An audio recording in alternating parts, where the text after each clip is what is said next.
So as we start lesson 70 part 2, we're talking about the 15 movements created just by one element, okay, or one movement creating 15 elements.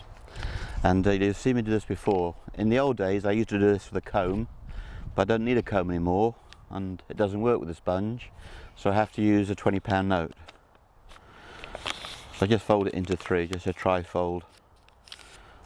I actually have a black belt in origami. So hopefully against my black sweater you can see the line of the folded £20 note. And this is representing your body, your shoulders and your hips and your feet.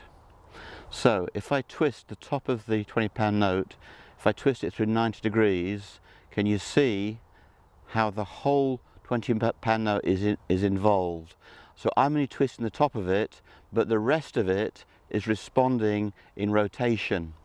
You can also see that the curvature in the twisting is very even. So you can imagine if that's your spine and all its vertebrae, when you're twisting properly, the strain is spread evenly. You've only got to have slightly soft posture, a bit like Colin Montgomery does, and you turn, and then of course you can see it's curtailed, it bends the piece of paper, the £20 note, and if that's your body, you've got to be down the chiropractor on Monday morning getting your body put back together. So in terms of function and efficiency and injury prevention, if your posture is good, the correct shoulder twist or coil operates the rest of the body. So now if you imagine that I'm the £20 note, you can see that the shoulders are going to twist in a horizontal manner at this point. If I turn sideways to you, you can see my posture is good, my chin is up, I'm not drooping my neck or anything, I've got good posture. So this is the first motor skill of the golf swing. We're turning the shoulders through about 90 degrees. Now I think you can see that as I twist the shoulders through 90 degrees, and my shoulders are working in a horizontal plane at the moment, you can see that my tummy, hips and legs are made to move. But what you'll notice is the flex that I start off with is basically maintained as I go back. My right knee does move back a little, but it certainly doesn't lock. If it locked, there'd be something going on that was incorrect. Or if my right knee buckled this way, I'd be swaying. But if I'm twisting the top of my body, the shoulders, like I did with the £20 note, then my torso, my core muscles, my hips, my legs, my knees and my feet.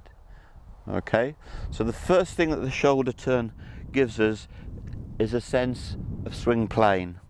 So now I'm going back, here's the £20 note metaphorically, and my arms are like the spokes of a wheel. So now I've got some leverage. And this drill you can do in front of a mirror. I'm looking at the camera lens, and I'm going to turn my shoulders through the 90 degrees. Now hopefully we'll see that the line through my arms is constant. You might find when you first do it that you're a bit like a Sikorsky helicopter, you're all over the place. But if the rotation is good and the arms behave, you should be able to turn in a horizontal manner. So I think you can see that this human wheel is functioning in what we call a plane. Okay? Now, we can't play golf up here, the ball has to be on a 5-foot tee peg. So the shoulder twist that I've just shown you, that gives me plane, it inclines from the hip. So here is the sort of horizontal motion.